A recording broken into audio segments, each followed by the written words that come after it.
Halo, Sobat Prestasi. Kembali lagi di channelnya Ngabuburit. Sekarang kita belajar bareng otomotif. Nah, sebelumnya aku mau salam dulu ya. Assalamualaikum warahmatullahi wabarakatuh. Om Swastiastu, Namo Buddhaya, salam sejahtera bagi kita semua, Shalom. Perkenalkan, bersama saya Ajeng Gebi Syafitri, saya mahasiswi dari Presiden University. Nah, gimana nih puasa kalian? Lancar gak? Apalagi bentar lagi kita akan menghadapi hari Lebaran. Yeay. Nah, gimana juga nih persiapannya? Apakah kalian sudah tahu nih mau join lomba apa? Apakah mau ikut kompetisi, festival, atau penelitian nih? Sekarang lagi pada ngapain? Mumpung nunggu azan atau buka puasa. Nah, aku mau ngasih tahu bahwa sekarang setiap Sabtu dan Minggu Puspresnas akan selalu mengadakan live Instagram bersama para pemenang loh, entah itu dari kompetisi, entah itu dari perlombaan festival dan lain-lain. Pokoknya seru deh, dijamin. Harus pantengin terus ya Instagramnya Puspresnas. Nah, selanjutnya aku mau bacain nih CV dari Kak Mustaqim. Wah, ini tuh keren banget. Kakak ini tuh adalah pemenang dari World Asia 2018 and 2019 nih, di Rusia, terus di Abu Dhabi, di Bangkok, Thailand. Pokoknya keren-keren. Nah, si kakak ini adalah lulusan dari SMK 2 Sukoharjo nih. Beliau lahir pada 21 Januari 1998. Nah, begitu sebelum sampai ke World Asia, kakak Mustaqim ini pernah bukan dibilang gagal ya, mungkin emang belum rezekinya untuk menang di LKS. Nah, yang pada tahun 2015 kakak tersebut menang sekabupaten dengan juara 2. Nah, waktu tahun 2015 juga, si kakak tersebut juga menang, cuman dapat juara 3 nih. Nah, akhirnya tahun 2017 kakak tersebut sudah masuk ke nasional. Nah, tentunya masih di ASC atau Asian Competition. Nah, udah itu tahun 2018-2019 beliau berhasil nih membanggakan dan mengharumkan nama Indonesia di kancah internasional.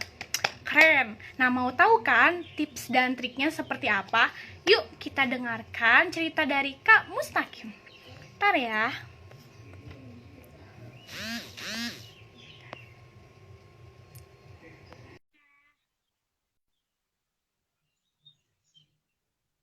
Halo Kak.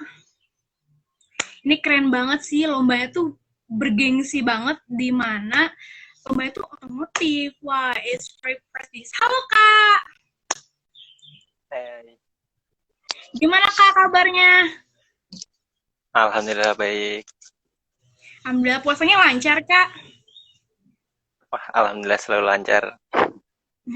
Alhamdulillah ya Kak. Nah Kak, aku mau nanya nih ya tentang prestasi Kakak nih yang udah mengharumkan dan membanggakan banget. Keren. Di perlombaan internasional dan di mana semuanya itu dunia ya Kak ya, sedunia ya lombanya ya. Iya, internasional. Jadi lombanya itu berawal, mau ceritain dari awal apa langsung nih? Boleh nih Kakak, pertama nih Kakak tertarik dunia otomotif sejak kapan nih Kak? Apakah Oh, sejak di SMK atau di SMP udah mengenal mesin? Keren.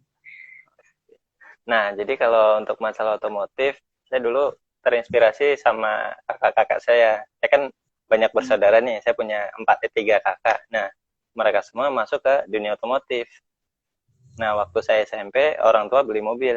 Nah, saya berpikir juga tuh, ke depannya siapa yang mau benerin mobil bapak saya kalau saya nggak ikut ke otomotif juga, seperti itu. Nah, terus masuk ke SMK, saya tuh pernah ikut LKS, tapi cuma juara 2 di tingkat kabupaten. Nah, setelah itu di tahun 2016, saya masuk ke industri. Setelah lulus, saya langsung ikut seleksi industri, masuklah ke satu dealer bengkel di Bekasi. Nah, di situ adalah apa namanya pengumuman bahwa ada kompetisi, tapi saya lewat jalur industri. Nah, namanya seleksi nasional untuk calon kompetitor di Asian Skill Competition di Bangkok. Nah, dari situlah saya ikut. Saya mengikuti seleksi di Jawa Barat, tepatnya di Bandung pada tahun 2017. Nah, waktu itu saya alhamdulillah dapat juara 1. Terus kemudian mewakili Jawa Barat maju ke tingkat nasional. Nah, di tingkat nasional alhamdulillah saya juga mendapatkan juara 2. Nah, pada saat itu untuk maju ke Asian Skill itu diambil 3 orang. Nah, dari 3 orang itu di training itu selama 10 bulan. Nah, di akhir bulan itu diseleksi dari 3 orang diambil menjadi 2 orang. Nah, akhirnya saya sama teman saya itu berangkat ke Bangkok pada kalau nggak salah bulan Agustus 2018. Nah, setelah lomba sekitar 4 hari. Nah, di pengumuman hari kelimanya itu alhamdulillah mendapatkan juara 1 dan mendapatkan medali emas. Ada sih, bentar. Nih, ininya apa namanya? Piagamnya gold. Bergengsi banget, prestigious for that competition. Terus ini medalinya. Oh, keren Iya. banget. Terus nah, setelah itu kan dari Kementerian Tenaga Kerja. Nah, saya dipromosiin tuh masuk ke Kemendikbud. Nah, di Kemendikbud kan ada yang namanya World Skill Asia yang dimulai pada 2018 juga tuh pertama. Nah, saya dipromosiin. Nah, waktu itu kan harusnya peserta LKS. Nah, yang penting saya pernah ikut di LKS. Nah, makanya saya bisa masuk ke World Skill Asia. Nah, World Skill Asia di bulan November 2018. Nah, alhamdulillah di situ ada sekitar 19 negara tuh yang gabung. Nah, alhamdulillah saya mendapatkan juara 2, medali perak. Ada juga sih ininya. Silver medal.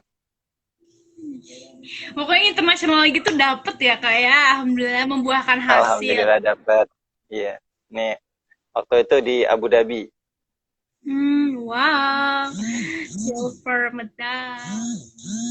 Nah, terus setelah itu kan saya kembali ke industri, saya bekerja. Nah, ada lagi tuh info pada bulan apa ya? Desember. Nah, pada bulan Desember itu saya dikasih tahu tuh sama orang Kementerian Pendidikan. Mus, ada nih, apa namanya, kompetisi tingkat dunia, mau gabung nggak? Gimana Pak caranya? Oh, gampang kalau mau gabung, ini aja, apa namanya, tapi tetap ada seleksi. Nah, dari situ saya didaftarkan, terus kan ada 4 orang tuh. 2 itu saya sama teman saya yang waktu di Bangkok, yang 2 lagi juara LKS nasional kejuruan otomotif tahun 2017 sama 2018. Nah, itu juara 1 nasionalnya. Nah, kemudian dari keempat itu dikompetisikan, diseleksi lah istilahnya. Waktu itu di Jakarta dan saya juga mendapatkan nilai terbaik sehingga saya yang diberangkatkan ke Kazan, Rusia. Nah, waktu di Kazan itu sekitar 12 hari. Kompetisinya sekitar 6 hari kalau nggak salah. Dan alhamdulillah. Iya. Dong, berapa hari? Seminggu lebih ya Kak di Rusia? Iya. Di Rusia sekitar hampir 2 minggu sih, 12 hari soalnya. Wow. Dan semua itu full funded ya kayak gratis ya? Gratis, semua difasilitasi oleh negara. Wow. Nah, terus dan alhamdulillahnya ya saya udah berusaha semaksimal mungkin dan ternyata secara ya saya juga kaget tuh. Ya walaupun nggak juara 1, 2, 3, soalnya kan automobil teknologi dari awal ikut World Skill Competition sampai sekarang itu baru pertama kali mendapatkan medali, yaitu medalian of excellence, juara harapan. Kayak gini nih. Terus untuk ininya, ini untuk piagamnya, medalian for excellence. Top in the world. Dari iya. Terus untuk perjuangan sih juga ya pasti butuh perjuangan panjang, doa dari keluarga dan juga doa dari teman-teman semua pasti juga sangat membantu. Nah, Kak, pengen pengen nanya nih, untuk masuk ke dalam kriteria lomba tersebut, apakah kita harus bisa dulu bahasa Inggris, atau misalkan skill kita tentang otomotif itu harus high, atau misalkan harus lebih tinggi tingkatannya, ataukah gimana sih Kak? Biar yang lain juga bisa daftar. Kalau untuk bahasa Inggris sih jujur ya, saya dulu tuh bahasa Inggris ya kalau dibilang pasif iya, dibilang nggak bisa juga iya. Tapi balik lagi, ketika kita ada niat, di situ pasti kita punya kemampuan. Nah, dulu saya pernah belajar juga bahasa Inggris di kampung Inggris Kediri selama sebulan, ya. Nah, di situ saya belajar sebulan bareng tuh sama teman-teman ASEAN Skill dulunya. Nah, terus kemudian gimana sih caranya biar apakah harus punya high skill ataupun harus punya kemampuan yang tinggi? Kalau menurut saya sih enggak juga. Yang pertama itu harus punya berpikir logis dulu. Terus fokus yang tinggi sama tingkatkan untuk melatih egoisnya itu dikurangi. Karena di dalam perlombaan yang kita butuhkan itu ketenangan, terus fisik, sama skillnya. Nah, yang pertama itu ketenangan dulu. Karena apa? Nah, jujur pas perlombaan itu dari Bangkok, Abu Dhabi sampai ke Rusia, nggak ditonton sama penontonnya. Penonton lebih dari 10, ya. Makanya kan pasti kalau yang baru-baru ikut lomba nih, pasti kan langsung tuh grogi. Waduh, yang nonton banyak banget nih. Apa nih yang mau saya kerjain? Kunci mana yang mau saya ambil? Nah, kayak gitu. Nah, terus yang kedua, fisik. Kenapa fisik itu penting? Karena di perlombaan itu pasti dikejar waktu kan. Nggak cuma otomotif deh. Mungkin kayak bahasa Indonesia dan lain-lain itu pasti dikejar waktu. Nah, kalau kemarin pas di Bangkok tuh dikasih waktu 3 jam tuh per job. Nah, 3 jam itu yang kita biasanya latihan santai, 3 jam dapat. Di sana kalau kita kasih spare sama 3 jam itu nggak bakal dapat. Makanya ketika saya latihan, saya kasih waktu. Ketika dikasih waktu 3 jam, saya spare 2,5 jam. Nah, ketika 2,5 jam saya selesai, berarti kan kalau di sana masih ada spare tuh. Ketika saya grogi, saya bingung, kan masih ada setengah jam buat untuk spare-nya. Nah, jadi seperti itu. Nah, kenapa fisik itu penting? Karena di situ kita harus kerja cepat, terus cepat dan tepat. Nah, ketika udah bekerja cepat, pasti tenaga, fisik, dan pikiran itu terkuras. Nah, terus tadi untuk skill, skill dari low skill itu bisa diasah ketika kita punya keinginan dan niat. Nah, jujur saya kan 2015 kan saya pernah ikut LKS tuh. Walaupun gagal, cuma juara 2. Tapi saya pengen punya niatan tuh. Wah, saya pernah ikut lomba, tapi gagal. Ini ada kesempatan lagi. Kalau saya sia-siakan, pasti percuma saya ikut lomba lagi. Terus setelah itu, saya bertanya-tanya sama senior, tanya-tanya sama yang udah ikut lomba. Jadi saya ya menghilangkan rasa malu dalam diri saya untuk bertanya tuh waktu itu. Sampai sekarang pun saya masih nggak malu untuk bertanya ke siapapun kalau saya nggak bisa. Intinya tuh kita harus berani ya Kak ya. Terus jangan nervous. Harus persiapkan diri juga, apalagi emang sih kayak lombanya tuh bener kita Kak, wow, udah dunia, banyak negara yang lihat juga. Kalau kita salah, mungkin kita gagal di situ. Kita mungkin capeknya aja. Nah, Kak, pas lomba di situ, Kakak ngapain aja sih lombanya? Apa aja? Apakah Kakak membuat sesuatu atau memperbaiki sesuatu atau gimana? Yang diceritain yang di World Skill aja kali ya, yang terakhir ya. Yang World Skill. Nah, itu kan kemarin ada sekitar 9 job. 9 lumayan job? Banyak kalau 9 job. Iya. Per jobnya 2 jam. Jadi saya harus bekerja sebanyak 18 jam ditambah ya ada job tambahan 2 jam. Jadi sekitar 20 jam. Nah, untuk job yang pertama itu ada yang namanya engine tune up. Nah, di situ ada mulai dari pemeriksaan kendaraan, terus fungsi-fungsi dari kendaraan tersebut, mesinnya kayak gimana, terus apa namanya, dikasih trouble juga tuh. Jadi dari mobil mati nggak bisa di starter sampai bisa di starter hidup kayak gitu. Nah di situ problemnya tuh nggak, ya kalau dibilang sulit ya sulit, terus kalau dibilang high class juga high class, soalnya kalau di tingkat 2 skill kan di sana apa namanya, problem tuh nggak kelihatan. Jadi yang harusnya ini dicek bagus, tapi di situ dicek bagus tapi fungsinya nggak ada kayak gitu. Nah kayak gitu gimana cara kita dapatnya? Kita harus follow ke servis manual. Jadi setiap kendaraan, setiap mobil itu ada buku petunjuknya dari pabrikannya kayak gitu. Nah terus yang job kedua itu engine apa ya lupa, engine test. Nah di engine test itu jadi kita dikasih mobil tuh bisa nyala, cuman mobilnya nggak normal tuh, kayak digas pincang, digas berbet kayak gitu tuh.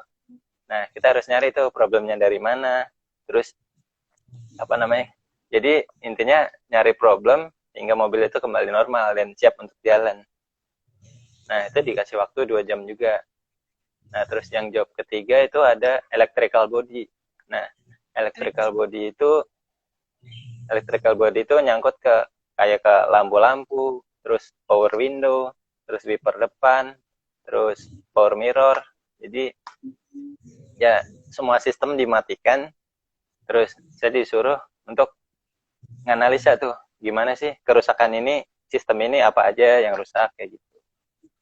Terus yang ketiga itu ada yang namanya, lupa, saya buka dulu. Banyak juga ya Kak, dari 9 lomba itu tuh langsung satu waktu atau berhari-hari Kak? Itu ada 4 hari. Jadi di hari pertama itu ada 2 job, terus hari kedua 2 job lagi. Soalnya kan itu tadi dari 38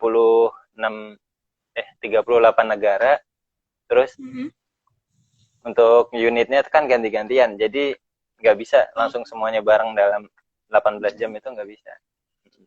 Iya juga. Iya. Dan kalau misalkan ikut lomba di sana nih Kak, kita tuh apa ya? Apakah harus ada yang dibawa perlengkapan, terus harus ada yang dibawa misalkan materialnya gitu, atau semua udah disediakan, semua peralatannya tuh materialnya tuh udah di sana? Nah, kalau jurusan otomotif itu beda ya sama jurusan lain. Ada sih beberapa kayak IT dan lain-lain itu di sana udah ada, tapi kita boleh tuh bawa sendiri. Beda kalau otomotif beda. Otomotif harus bawa tangan kosong di sana. Cukup bawa 2 tangan sama 2 kaki. Iya. Ya sama baju juga Kak untuk Iya. Jadi gitu Kak. Nah, jadi semua udah siapin di sana tuh. Jadi gimana caranya kita nyampe sana itu harus secepat mungkin kita familiar tuh sama lingkungan sekitar, sama alat-alat yang ada, sama biasanya kan ada buat programming, ada komputernya buat komputerisasinya. Nah kita harus familiar sama itu semua. Dan waktu familiarisasi itu kemarin cuman 4 jam. Oh, 4 jam ya? Iya. Untuk mengetahui suasana juga ya Kak, mengenalkan semua materinya, materialnya. Sebentar sih. Paling kemarin, kemarin di sana juga terkendala sama cuaca juga. Di sana walaupun cuaca apa namanya, musim panas termasuknya kemarin, itu suhu tertinggi itu cuman sekitar 15 sampai 18 derajat, itu suhu terpanasnya. Oh, wow, itu bisa juga. Kalau suhu terdingin terus kemarin itu sampai sekitar 6 derajat lah, 6 sampai 8 derajat di HP itu. Wow, untungnya masih bisa fokus ya Kak konsentrasinya. Iya, untungnya masih bisa. Nah, Kak, biasanya di sana setiap negara, ya misalnya kakak kan udah menang di Bangkok, udah menang di Rusia, sama Abu Dhabi kemarin. Nah, itu tuh mobil yang diujikan tuh sama atau beda-beda sih, Kak? Beda-beda, tergantung dari negara sama tergantung dari musyawarahnya para expert juga. Nah, biasanya kalau itu dibikin gimana caranya semua orang nggak tahu, semua peserta nggak tahu bahwa mobil yang dipakai itu ini dan ini. Nah, kalau yang di Rusia kemarin tuh yang mobil tuh hampir nggak ada yang ada di Indonesia tuh. Kayak contohnya ya kayak Chevrolet dulu Chevrolet Cobalt, COBALT. Nah, itu Indonesia nggak ada tuh, yang terdekat adanya di Australia. Nggak mungkin kan kita terbang ke Australia. Iya Nah, juga. terus ada sih beberapa yang ada di Indonesia seperti Honda Civic, terus Toyota Camry itu ada, terus dan kemarin ada tambahan tuh mobil listrik. Jadi gimana cara maintenance listriknya kayak gitu yang dilombakan. Lebih sulit mana Kak, memperbaiki mobil listrik atau mobil yang biasanya? Emang perbedaannya apa sih Kak? Pastinya bedanya bahan bakar sih. Mungkin. Nah, kalau betul bahan bakar betul emang beda. Nah, yang paling mencolok perbedaannya itu ini sumber tenaganya, sumber energinya. Kalau mobil biasa kan dari mesin tuh, mesin bensin atau mesin solar. Nah, kalau untuk mobil listrik dia cuma pakai baterai sama motor listriknya. Nanti yang pernah kan lihat mobil remote, yang remote kontrol buat anak kecil tuh. Yeah. Nah, yang mobil listrik sekarang itu mengadopsi sistem dari mobil remote seperti itu. Jadi dari baterai masuk ke motor listrik, udah langsung ke roda, jalan mobil. Nanti jalan sendiri gitu Kak, tanpa disetir gitu? Ya, tetap disetir. Kecuali ada beberapa sekarang industri yang udah maju tuh, yang udah nyiptain yang autopilot. Jadi kita tinggal setting tuh maps, pengen kemana, udah jalan. Kita tinggal baca koran, baca sosial media dari sambil duduk. Pernah lihat tuh Kak Ajeng juga Kak, kalau misalkan mobilnya itu ya udah kita santai aja, terus kita cuman klik tombol udah jalan sendiri. Wow, dunia semakin canggih. Nah, makanya itu perkembangan otomotif di Indonesia kan ya kalau dibilang lamban enggak juga, cuman masih tertinggal sama dunia luar. Masih terus dalam pembaharuan kali ya Kak? Iya. Nih Kak, ada pertanyaan nih dari audiens, dari Eki_1099. Kak, mau tanya nih, otomotif itu memang hobi kakak atau turunan dari orang tua kakak? Gimana sih caranya kita bisa tahu bakat kita tuh apa sih Kak? Mungkin ini membahas secara potensial dalam diri sendiri Kak. Menurut kakak gimana nih? Kalau bakat itu bukan turunan orang tua, bukan juga dari kakak-kakak, cuman ya lingkungan sekitar yang memaksakan saya untuk mampu dan ingin ke dunia otomotif itu. Soalnya latar belakang orang tua saya juga petani sama ibu rumah tangga. Nah, terus gimana tadi? Gimana caranya untuk mengetahui bakat kita tuh apa? Mengetahui bakat. Kalau mengetahui bakat, ya saya sendiri juga gimana ya? Maaf agak bingung sih. Soalnya bakat saya dulu kan saya pengen jadi pemain bola pernah, saya pengen jadi polisi pernah. Cuman kan semua itu mengikuti jalannya hidup juga kan. Apakah kedepannya gimana kayak gitu. Dan setelah kemarin saya masuk ke SMK kan masuk ke dunia otomotif, saya bisa mengikuti perlombaan. Nah, dari situlah saya mulai mengembangkan bakat saya di dunia otomotif. Wow, keren ya Kak. Pokoknya intinya apa yang sudah diniatkan dan itu terus tanggung jawab ya Kak. Mau pilih Nih Kak, ada pertanyaan lagi dari Aziz72396. Kenapa mobil listrik nggak pakai transmisi Kak? Sebenarnya mobil listrik itu pakai transmisi, cuman dia digabung sama motor listriknya. Jadi ketika motor listrik sama kayak yang kayak Tamiya, terus mobil listrik, terus mobil remote maksud saya. Nah, di situ ada semacam motor listrik, kemudian ada yang dimaksud transmisi kan sama kayak gardan tuh. Terus lanjut ke gardan baru dilanjutkan ke roda tuh. Jadi setiap mobil penggerak itu pasti ada transmisinya.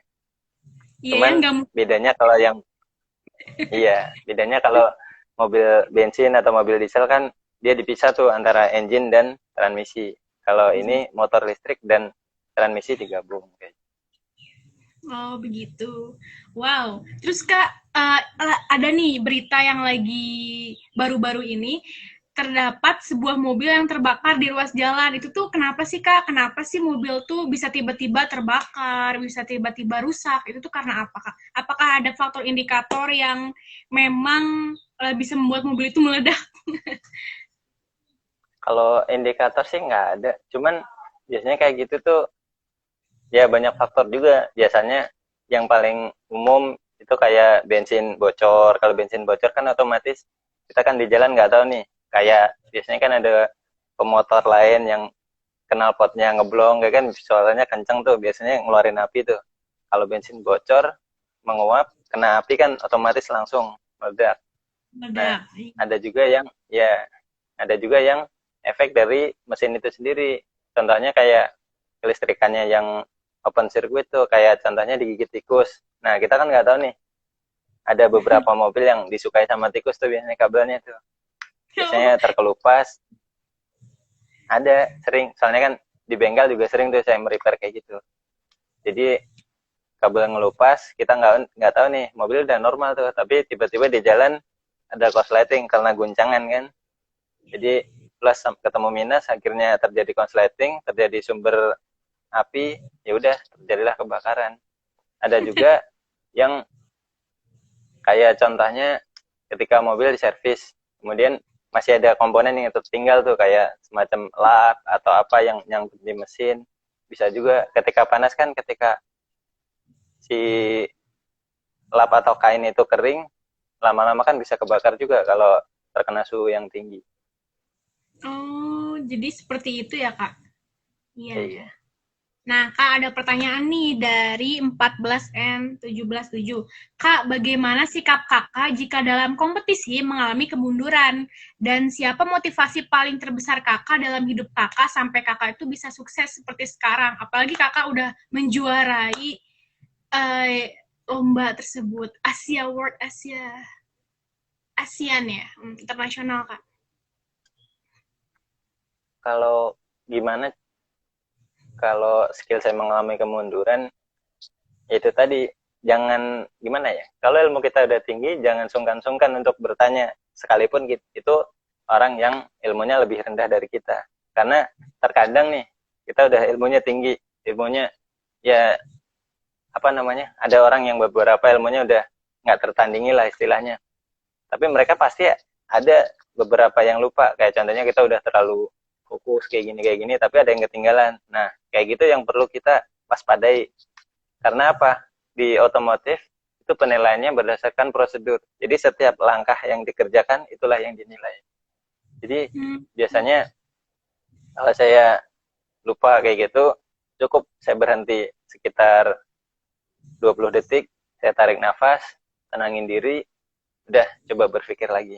Tapi itu ya sebuah keberhasilan yang bisa saya dapat dengan cara seperti itu.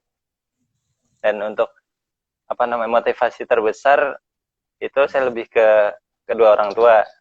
Kedua orang tua biasanya kalau saya bosan belajar, bosan untuk praktek dan lain-lain, biasanya saya telepon orang tua, terus saya ngobrol-ngobrol bercanda sama adik-adik. Soalnya kan saya juga merantau, seorang perantau kan di sana. Iya. Dari Jawa Tengah ke Jawa Barat ya, Kak? Iya.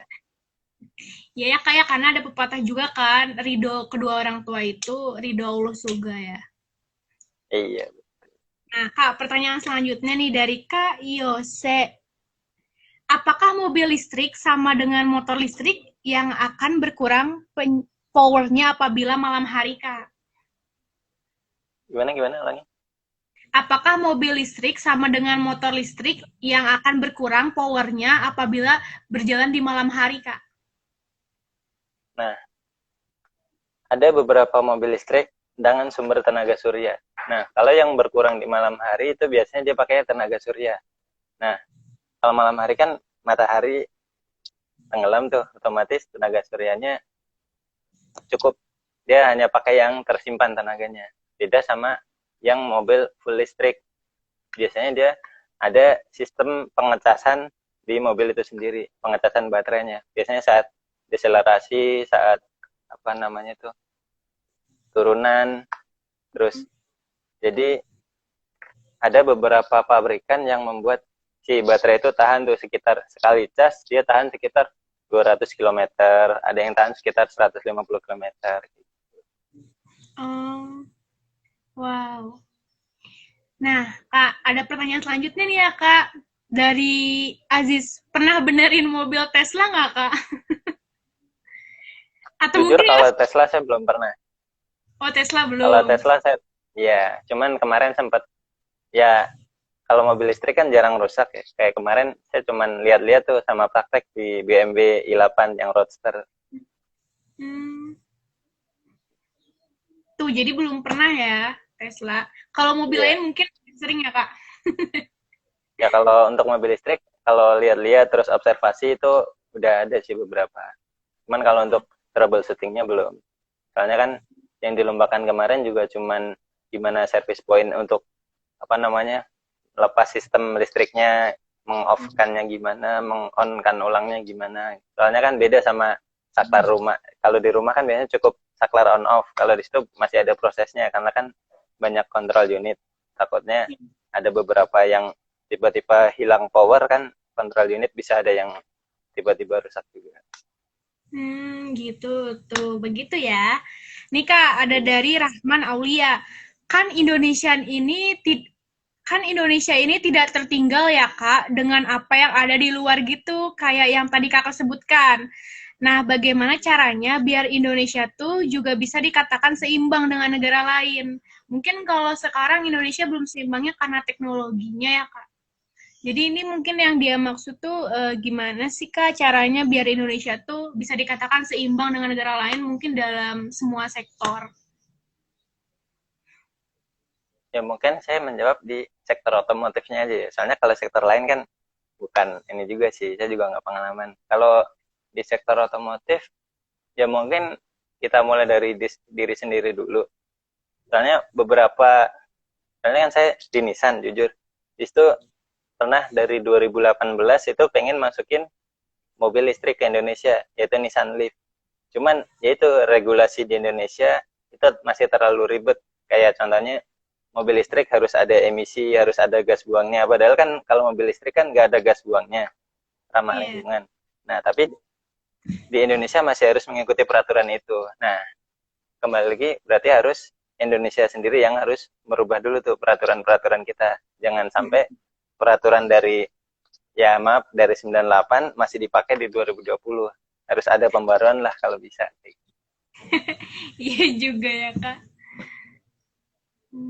Oke mungkin itu ya Kak ya. Nah, ada pertanyaan selanjutnya Kak. Dari Angel MP.18. Kalau tiba-tiba ada mobil di parkiran tapi berasap Kak, itu gimana?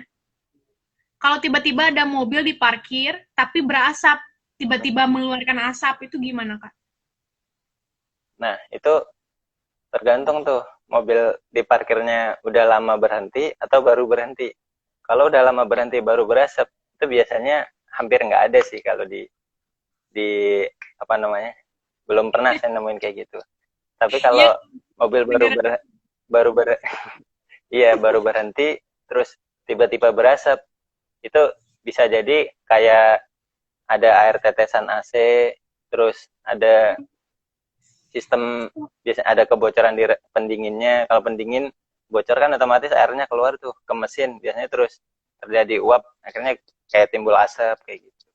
Bisa juga dari Oh, sistem remnya juga bisa.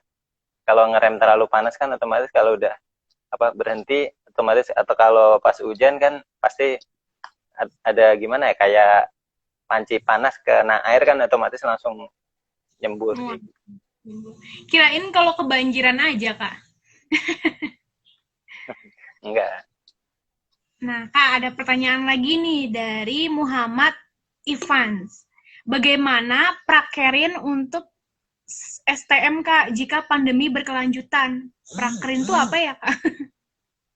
Kalau prakerin itu praktek kerja industri yang misalnya PKL, kalau magang di industri. Nah, ya mau gimana lagi, otomotif kan biar kita bisa benar-benar paham kan harus praktek. Kalau masa pandemi kayak gini mungkin ya kita cukup kayak baca-baca artikel, cukup kan banyak nih sekarang reviewer mobil kayak YouTuber tuh. Nah, bisa kita belajar dari situ. Jadi kita nggak harus nunggu magang, nggak harus nunggu prakrin. Selama masih ada sosial media sekarang, mungkin kita bisa belajar dari situ. Dan juga kalaupun pengen gimana sih prakrin, mungkin ada tetangga mungkin yang mobilnya rusak atau apa, kita bisa nimbrung gimana cara benerinnya kayak. Tuh walaupun tetap pandemi, tetap harus belajar. Iya. Nah, Kak, ada pertanyaan selanjutnya nih dari Anastasia #Pinasti. Kak, yang menyebabkan mobil susah di starter itu apa ya? Bahkan harus didorong dulu supaya nyala, padahal akinya sudah diganti. Aki ya, Kak? Iya. Sudah diganti. Nah, itu tapi dia nggak ngasih tahu ya mobilnya apa itu? Enggak, Kak. Nggak ngasih tahu mobil. Kalau mobil, ada sih beberapa mobil yang bisa didorong biar bisa hidup walaupun akinya bagus. Nah, itu karena biasanya kalau akinya udah diganti, sistem pengisiannya masih belum benar. Jadi ketika ya mungkin udah diganti mobilnya hidup nih, hidup normal. Tapi nggak lama, mungkin 1 menit 2 menit mobilnya mati. Karena apa? Karena pada saat starter tadi itu dia masih pakai power dari baterai, dari akinya. Nah, tapi si mobilnya sendiri tidak bisa ngecas ke akinya, sehingga si akinya walaupun baru tapi dia bisa ngedrop juga kayak gitu. Jadi kalau didorong bisa, cuman ya itu tadi akinya udah terlanjur ngedrop duluan. Akinya udah ngedrop duluan, jadi harus didorong ya Kang, mau nggak mau. Iya. Nah, Kak, ada pertanyaan lagi dari Ajis 72396. Kak, bagaimana caranya nentuin mentor otomotif yang kompeten? Kalau nentuin mentor otomotif yang kompeten, itu bisa gimana ya? Kalau saya sendiri sih juga semua senior otomotif, semua orang yang ada di dunia otomotif itu saya jadiin mentor sih, nggak cuman yang harus milih yang kompeten kayak gitu, enggak. Jadi ya kalau saya nggak bisa milih-milih sih. Kalau cara milihnya sih mungkin ya dari latar belakangnya bisa, terus dari pengalaman-pengalamannya bisa. Iya ya. Sekarang juga banyak ya Kak di YouTuber juga, salah satunya itu. Kita juga bisa belajar otodidak sih paling kalau yang di YouTube tuh ya Kak. Iya. Otodidak juga bisa sebenarnya. Sebenarnya orang-orang otomotif itu kan bisa pinter kalau dia memahami sistem. Contohnya kayak sistem di mobil kan ada sistem pengapian, sistem bahan bakar. Jadi kan sistemnya mobil kan ada gimana caranya mobil itu bisa hidup, ada 3 sistem. Yang pertama sistem bahan bakar, terus sistem pengapian sama sistem pemasukan udara. Nah, jadi ketika bahan bakar bagus masih belum nyala, baru tuh kita cari di sistem pengapian. Nah, ketika sistem pengapian bagus, baru cari sistem pemasukan udara. Nah, ketika si 3 sistem itu bagus, nggak mungkin kalau mobil itu nggak hidup, kecuali nggak di starter. Iya, atau enggak kuncinya ketinggalan Kak. Iya. Nah, oh gitu ya Kak. Pokoknya ada tiga sistem tadi ya Kak. Iya. Iya itu. Nah, ada pertanyaan selanjutnya nih Kak dari ID Muhammad. Kak, bagaimana cara Kakak untuk menghadapi rasa takut untuk tampil di depan umum? Kalau rasa takut tampil di depan umum, ya mungkin itu pengalaman yang saya lakuin dulu, emang ini ya, merasa sangat malu. Kayak contohnya kayak gini nih. Dulu saya pernah disuruh live kayak gini juga. Itu antara saya keringetan, saya deg-degan, atau gimana. Nah, itu karena kita merasa minder apa yang kita omongan tuh, apa yang kita omong ini bener nggak sih? Kayak gitu yang bikin bikin kita grogi dan akhirnya takut untuk maju ke depan. Nah, gimana caranya juga kita membawa si penonton itu fokus ke kita, bukan kita yang mengikuti si arah kemana si penonton itu inginkan. Gitu. Jadi saya biasanya belajar tuh ketika face to face kayak gini nih, saya biasanya nggak ngeliat ke mata, nggak ngeliat ke mulut, tapi ngeliatnya ke dahi. Kalau kita ngeliat ke dahi, otomatis contohnya nih, saya ngeliat Ajeng, ngeliat ke dahi, pasti kan sama aja kayak ngeliat ke mata kan. Iya sih, deket soalnya. Iya. Atau nggak bisa ya Kak, kalau misalkan nervous banget tapi pengen show up, biasanya berlatih di depan kaca sih Kak. Ih, masa gini Iya, gitu. biasanya berarti. Oh, pas dilihat kok gini videonya. Diulangin lagi sampai benar-benar berani ya Kak. Aku dulu gitu sih Kak, Iya, kalau zaman-zamannya lomba nih. Aduh, aku tuh masih deg-degan, apalagi menghadapi juri kan Kak. Jurinya tuh bener-bener gak main-main kan. Ada yang dari dosen, ada yang dari CEO. Nah, di situ aku terus berlatih biar gak takut dan malu tuh, yaitu terus bercermin, terus latihan di depan cermin. Nah, Kak, ada pertanyaan selanjutnya nih dari Syahlan Fahmi. Kenapa Indonesia serasa hanya bisa menikmati hasil otomotif produk luar negeri, Kak? Ada apa dan siapa yang salah? Siapa ya? Nah, kalau itu saya nggak bisa jawab ya. Kenapa Indonesia masih nikmatin produk dari luar negeri? Karena itu tadi masih banyak regulasi dari Indonesia sendiri yang menghambat itu semua. Jadi contohnya kayak kita biasanya harus bisa bikin, sebenarnya banyak yang baterai mobil listrik itu diproduksi dari Indonesia.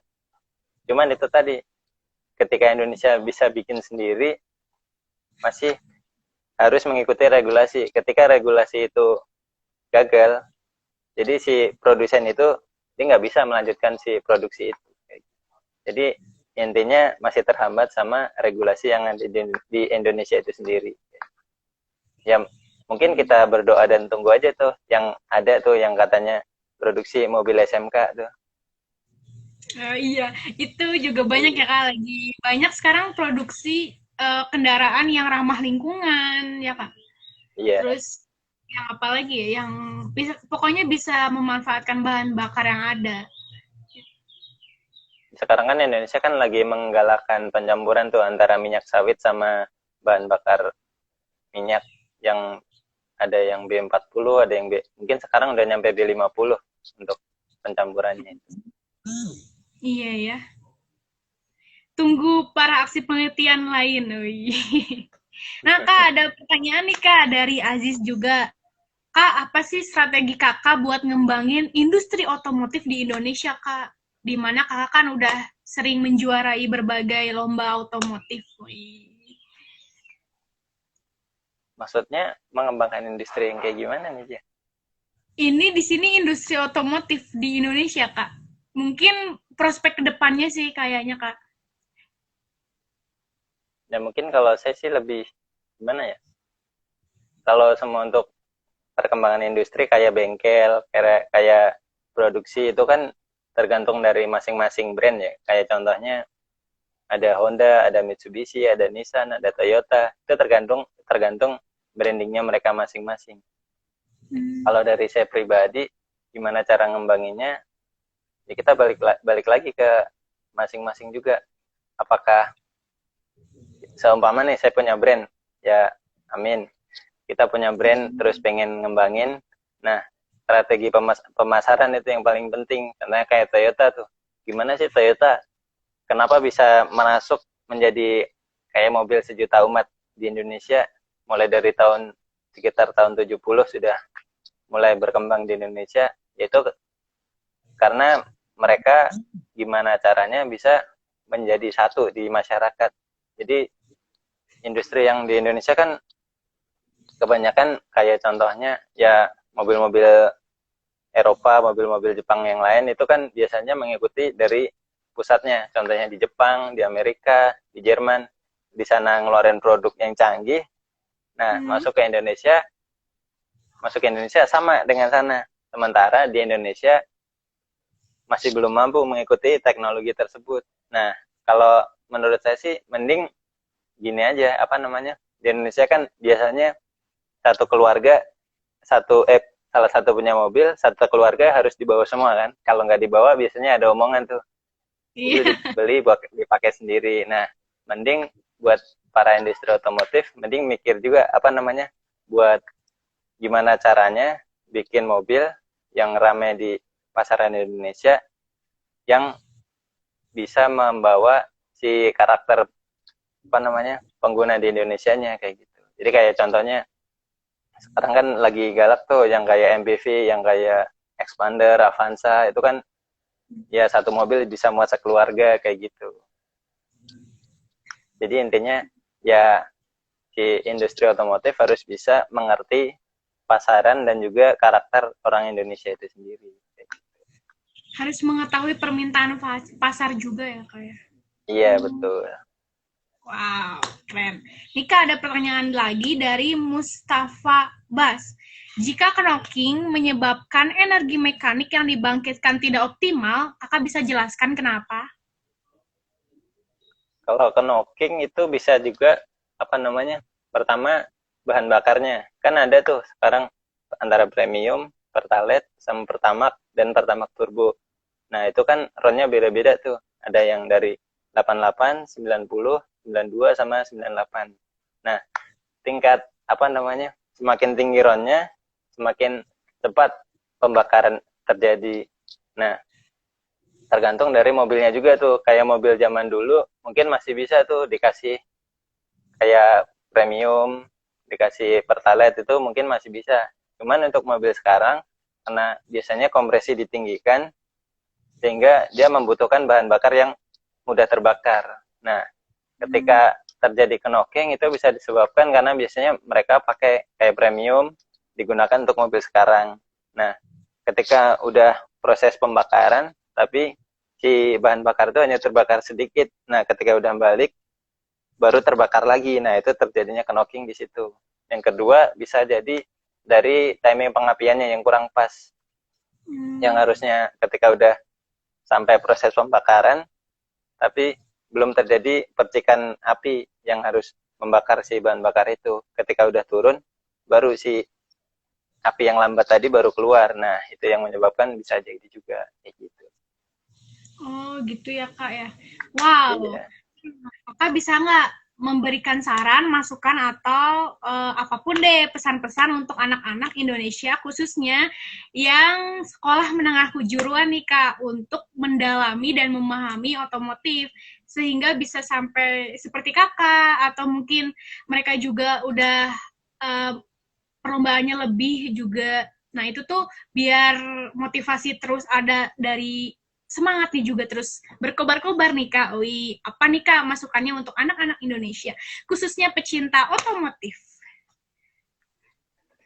Ya, mungkin masukan dari saya cukup simpel aja ya. Cukup gimana caranya kalian fokus ke tujuan kalian.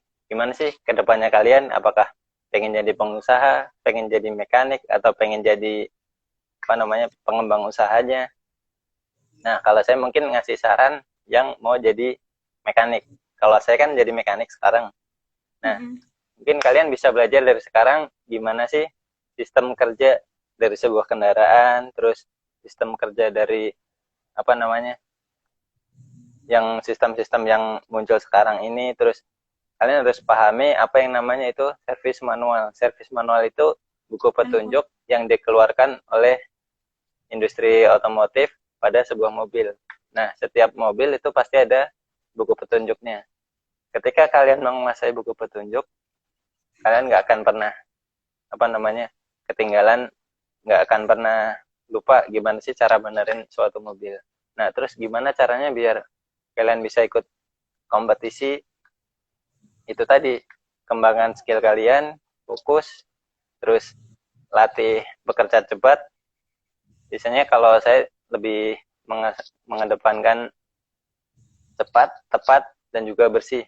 Kenapa? Kalau apa namanya?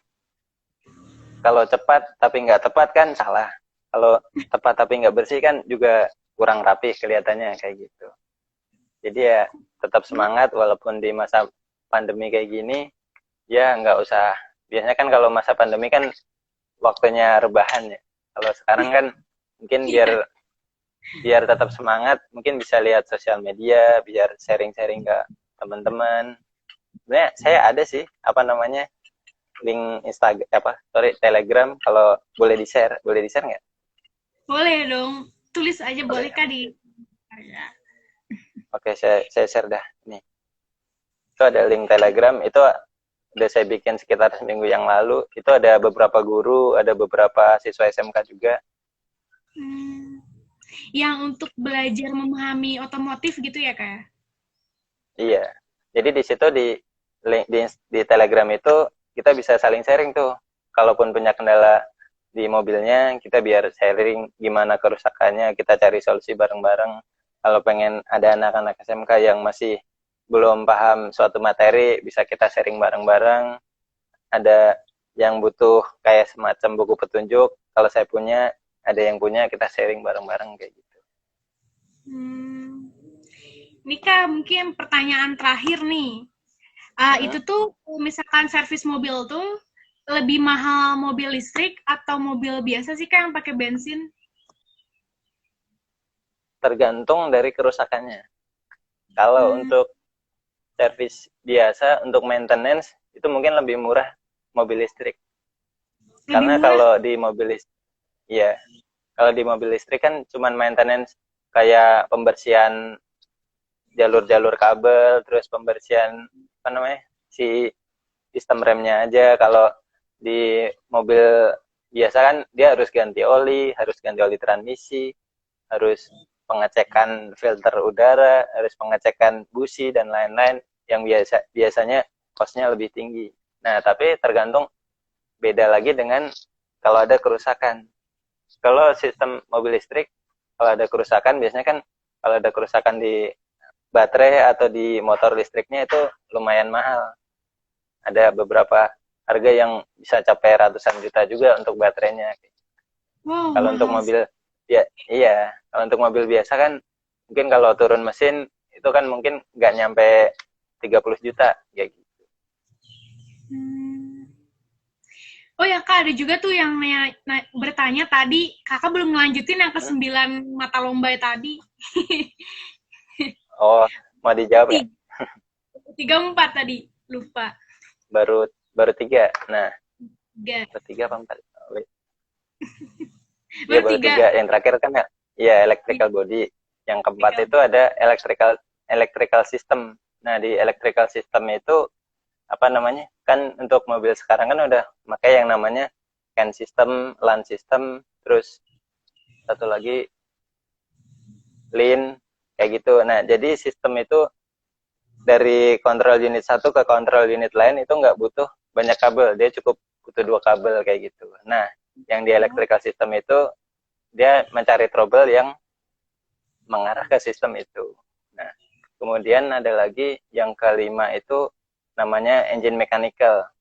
Nah, engine Mekanik. mechanical itu ya, engine mechanical itu di mana kita ngebongkar suatu mesin, kita ukur komponen-komponennya, kemudian kita rakit lagi kayak gitu. Nah, terus Hmm. yang keenam itu ada engine measurement. Nah, di engine measurement itu kita dikasih mobil nih, kasih mobil, tapi dia problem nih. Nah, dari situ kita suruh ngecek apa sih kerusakan mekanikal yang ada di dalam mobil itu, apakah di kompresinya hilang, apakah salah pengapian, salah timingnya, ataupun kalau kemarin yang saya temuin itu, jadi di mobil itu hidup, bisa digas, bisa nyala normal. Cuman yang saya temuin ada si katup untuk pemasukan bahan bakar itu hilang. Jadi ada salah satu piston yang nggak bekerja kayak gitu. Terus tadi udah berapa tadi? 6 ya? 6, iya, 6. Udah 6. Terus ada lagi steering suspension. Nah, di steering suspension itu gimana caranya kita membuat si kaki-kaki mobil itu bagus kembali. Nah, kemarin yang di trouble itu saya di apa namanya? Di sok depan itu bocor. Nah, saya harus bongkar. Nah, itu kemarin.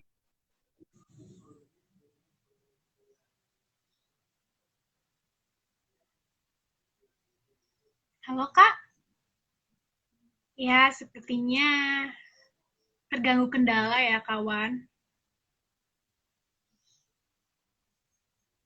Kak, halo. Kak, Kamas.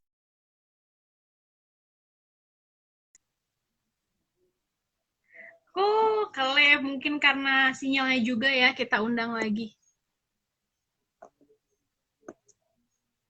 Kakaknya mana? Kak, are you hear me? Tadi baru disebutkan sebanyak 6 mata lomba, 6 yang dilombakan maksudnya. Wah, ternyata sangat rumit ya otomotif itu. Nah, semangat untuk kalian yang ingin menekuni otomotif di dunia otomotif, terutama nih pengen kayak Kak Mustaqim yang sudah menjuarai di 3 negara sekaligus, Abu Dhabi, Rusia, Bangkok, Thailand. Wah, itu keren banget. Atau kalau kita undang, kita lihat lagi Kak. Oh iya, mungkin sinyalnya. Oke, nggak apa-apa deh. Nah, untuk selanjutnya, terima kasih kalian sudah menonton acara live Instagramnya Puspesnas Ngabuburit Belajar Otomotif. Nah, jangan lupa untuk pantengin besok hari Minggu Ngabuburit juga bareng saintis. Nah, sekarang setiap Sabtu dan Minggu Puspesnas selalu mengadakan live Instagram. Nah, semua itu para pemenang dari kompetisi, dari festival, semuanya mereka akan berbagi tips dan pengalamannya loh. Jadi, pantengin terus Instagramnya Pusprestasi ya. Dan akhir kata, mohon maaf bila ada kesalahan, tindakan atau perkataan yang kurang berkenan, atau informasi yang belum disampaikan secara detail, kalian bisa tulis pertanyaan di komentarnya post dari infografisnya Ngabuburit Belajar Otomotif ya. Di situ nanti ada Kak Mustaqim lagi yang akan menjawabnya dan admin Puspesnas juga akan menjawabnya. Nah, see you. Akhir kata, Assalamualaikum warahmatullahi wabarakatuh. Selamat sore.